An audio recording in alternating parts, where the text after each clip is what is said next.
which are, you know, basically sugar and salts that you mix into water and you get people to drink, and it restabilizes the electrolytic chemicals in their body as part of the anti-shock process. So you can get those. You can buy these cheap, and it's basically like Tang or old style orange juice packages. You can also use vitamin C tablets that have small levels of salt in them for the same effect, dissolved in water. So any number of things can be done very cheaply if you just want to think about it. You don't have to have a lot of money involved in these. Now, the kits I'm buying here at Expedition Grade, I think, are about $90 to $100 each. A lot of it is the sophistication that are put together because these are intended to be used on the water. You don't have to have this level of sophistication to achieve the same thing. It could all be housed in a cardboard box for that matter, as long as the cardboard box was safe. And the individual packages here are individually sealed, so you'd be good to go with that. Again, now about the animals, you have to consider this kind of thing. Animals frequently would be wounded and damaged in things like earthquakes, with lots of broken glass all over the floor to walk on just to get away from the immediate damage. You may discover that you're damaging yourself as you go out, or the animals will be damaged. So you have to be able to deal with that. Now, at my local co-op are all kinds of stuff for humans that are not tranquilizers but are calming agents. And you can get these calming agents, and they're basically some form of valerian root or one of these kinds of things, and some either, you know, drops or little tablets, some linguals, that kind of a deal. They also sell the same form, or the same concept for animals. Various different kinds of calming agent materials for your animals, and these really work, especially in times of stress. A lot of those are based on chamomile. These are herbal. They won't have a lot of side effects. Many of them would not contribute to wound care. That's something you got to be cognizant of when you're dealing with people with wounds and animals as well. You don't want to add something to the mix that's potentially what's going to cause more bleeding or something. Whereas, you know, some of the common calming agents indeed are vasodilators, and so they're going to dilate your vein system and cause issues with wounds. So you just have to bear that in mind as you go along. But calming agents to keep in there for the animals, especially if even if they're not damaged physically, they may be traumatized. Earthquakes are not a good thing for animals or anybody to go through. And so those work out well. Calming agents for humans help. These can be stored in there. These have to be replaced. Now, bear in mind that a lot of these food-based things, the electrolytes and the calming agents and even foods need to be stored in a separate container because they can go bad, and you don't want molds and these kind of things even on the outside of your medical supplies. So the only thing I'll stick in the polycarbonate here are those things like arnica oil and the glucatures and the sutures and those sorts of things. I have a separate case for the ancillary components of this, and that ancillary component, you know, it includes things like dried banana powders, dried hemp seed powders, because these can be used to sustain you through a situation like this over a number of days with a reasonable expectation of increasing strength and so on. This is not to be used as your only food. You could if you had to, but it's intended as a nutritional supplement to help boost your immune system during a period of time when you're under stress. The banana powders, by the way, it's just my appellation for them. I'm sorry, I don't know the brand name. They've got a bunch of bananas on the little package, but it's again, I buy at my local food co-op. It's a product made around crushed hemp seeds. It has some vitamins in it. It has some dried banana powder for flavor and also for fiber and for the potassium. But and that's why the banana's on the features on it, I think. But you can use any number of these. They're basically single dose foil packages of vitamins and essential oils and nutrients and this kind of thing. Put a half a dozen of those, and you've got a half a dozen days where you've got your extra little boost to your nutrition as you're in this expedition mode of thinking. And see, that's what it is. You know, if I have an earthquake here, I'm only, say, 8 miles physically from a the closest hospital, and if that hospital was undamaged or undamaged enough to still have some level of functioning, they may not even 5 days out be able to get further supplies. And if it takes me 5 days to get in there, some of these supplies will be used up, but I will also be able to bring in supplies with me and use them along the way. So it just is an interesting way to think about upcoming events. Knowing in advance that we may have to deal with this, I can plan for this and say, okay, I don't want to be surprised about that. And even if I am undamaged, there may be individuals around me who are not. And they may not object to me applying a little super glue to, a 6-inch long gash in their leg, that sort of thing. And these are very good storehouses, very good way to store against future need, especially when you have the time now to do some level of planning and think about your particular situation. So it wouldn't necessarily be pertinent for everybody to take an expedition approach, because if you're in the middle of the city, obviously you don't have this 5 days out sort of an issue.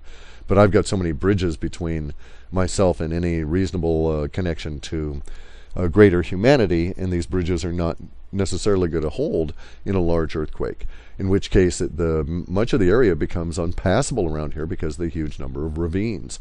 In that case, just to get to the main part of town, I may even have to take the alternate approach, which is to put myself in water and then go paddle around additional 9 miles by water to get into the main part of the city.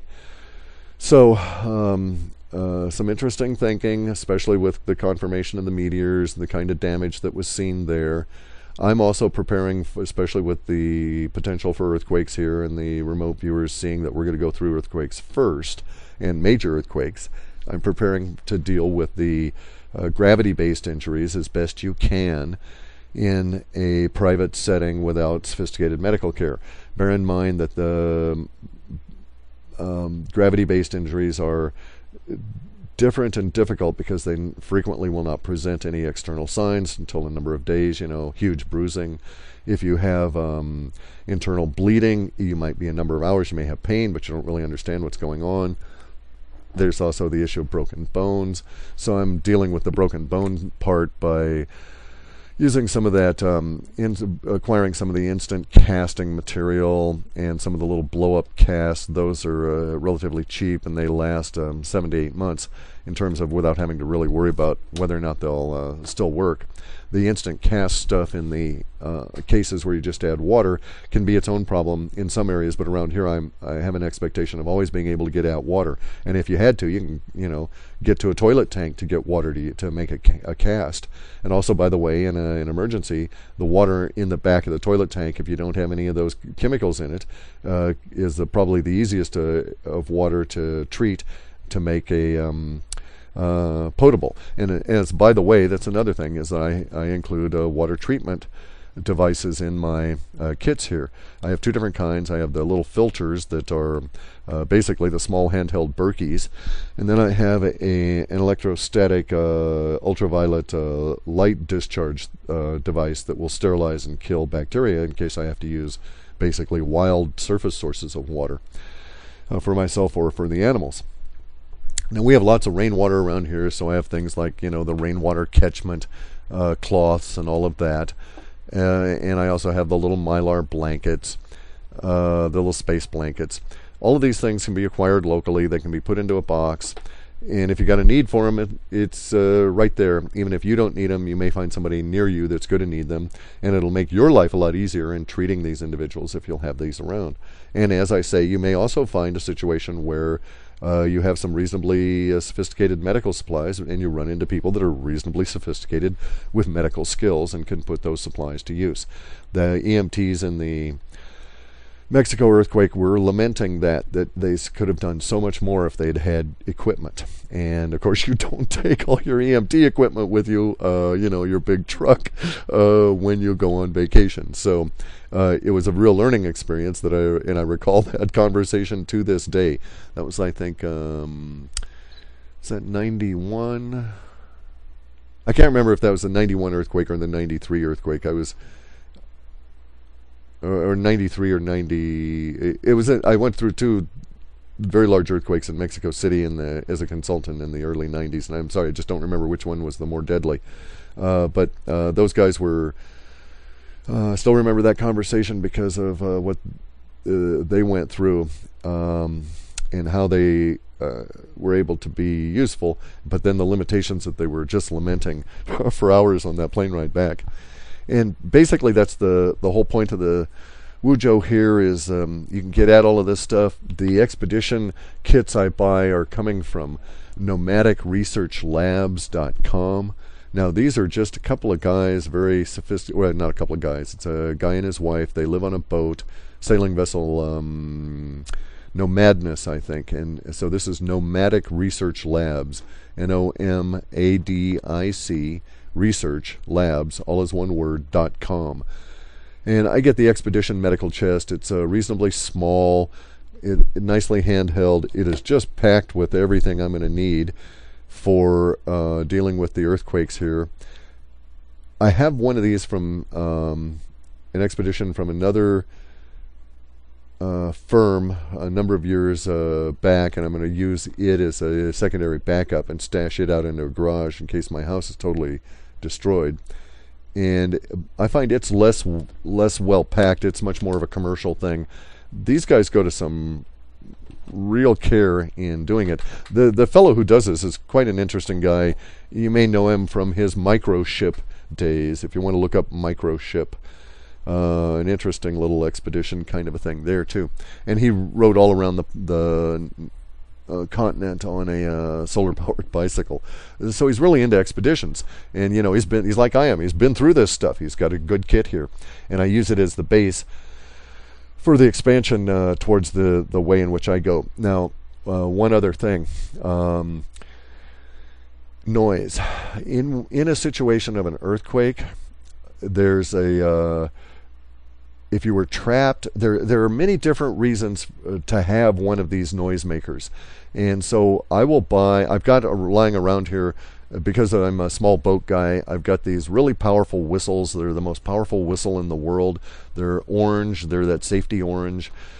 And they're funny little things because they'll work even if they're underwater. Even the idea is that even if you get knocked off the boat, you have one of these things strapped on your life vest, and you can, even if it's full of water, you can blow it and it makes a noise like that. That will just it's like an 8-year-old girl shrieking in delight at her most wildest fantasy coming true in that particular note that just wants to make the skin crawl right off your back and shove itself into your ears. I mean, these whistles are incredible.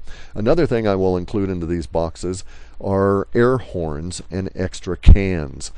Air horns can be very useful as an expedition for scaring off animals, for one, but for attracting attention, you know, they're really, really, really good. And they can be very good for a number of different uses. I won't go into all of them, but you can buy them cheap. They're plastic. They're like the thing that people take to sports games with a can of air underneath them to annoy the crap out of everybody. And if you've ever heard those things blasting in your ear, you know that they're very useful in creating noise. And that's something that a lot of people just don't think about, that when you're in a situation of being damaged or whatever, you may need to be able to create noise, and without being able to yell. And you can't yell as loud as these whistles, and you can't yell as loud as these air horns. And I include these in both of my kits, and I put the kits into their little boxes and then have them in an easily accessible and reasonably protected place that I can get to when this shit happens.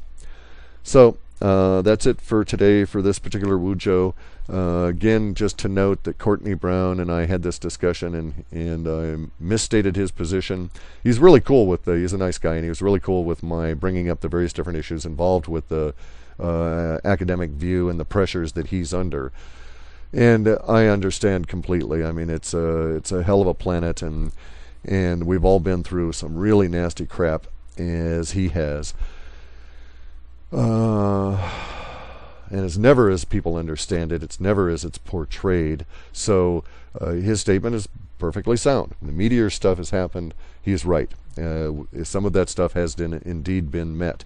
Now, I personally believe there's more meteor stuff coming, but that's our bone of contention between us two old dogs here. And by the way, the bones of contention in terms of the timelines and all of this kind of stuff really are not bad things.